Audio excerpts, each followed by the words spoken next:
এর আগের একটা ভিডিওতে আপনাদের সাথে শেয়ার করেছিলাম বেলে মাছের পাতুরির রেসিপি। আজকে দেখাও বেলে মাছের ঝাল, তা আবার একটু স্পেশালভাবে। পেঁয়াজ আর টমেটোটাকে এখানে কুচিয়ে রাখলাম। এবারে মাছগুলোকে একে একে ভেজে নেব। আমার ভিডিওগুলো যদি আপনাদের ভালো লেগে থাকে তাহলে অবশ্যই কিন্তু আমার চ্যানেলটাকে সাবস্ক্রাইব বা ফলো করবে।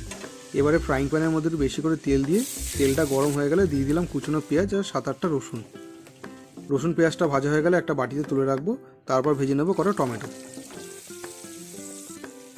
টমেটোটাও ভাজা কমপ্লিট হয়ে গেছে। এবার এই সবগুলোকে একটা পেস্ট বানিয়ে নেবো, সাথে দিয়ে দেবো 2খানা কাশ্মীরি লঙ্কা।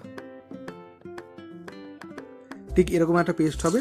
এবারে তেলের মধ্যে দিয়ে দিলাম 4-5টা এলাচ, একটু দারচিনি, সাথে পেঁয়াজটাকে একটু ভালো করে ভেজে নেব। তারপরে দিয়ে দিলাম 1 চামচ আদা বাটা। আদাটাকে একটু পেঁয়াজের সাথে ভালো করে ভেজে নিচ্ছি। সামান্য জল দিয়ে দিলাম যাতে মশলাটা পুড়ে না যায়। এবারে দিয়ে দেবো নুন, হলুদ, লঙ্কার গুঁড়ো আর জিরের গুঁড়ো। ভালো করে নাড়িয়ে চাড়িয়ে মশলাটা কষিয়ে নিলাম। তারপরে এই পেস্টটাকে দিয়ে দিলাম। এবারে দুটো মশলাকে ভালো করে মিশিয়ে নিন।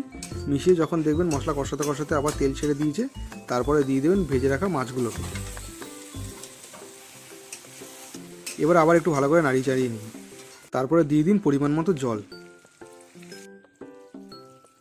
জলটা দিয়ে একটু মাছগুলোর সঙ্গে ভালো করে মিশিয়ে নিন। তারপরে দিয়ে দিন 4-5টা কুচনো আলু, আর আবার একটু পরিমাণ মতো জল দিয়ে দিন। দিয়ে 10 মিনিট ঢাকা দিয়ে রান্না করুন। জলটা একটু বেশি দিলাম কারণ ফুটে গিয়ে জলটা শুকিয়ে যেতে পারে। এবারে দেখুন মাছ রান্না কমপ্লিট হয়ে গেছে। না আবার কিছুক্ষণ আগে জাস্ট কিছু ধনেপাতা কুচনো দিয়ে নামিয়ে নিন।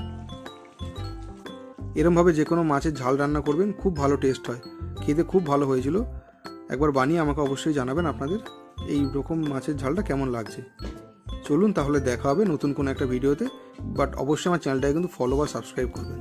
ধন্যবাদ।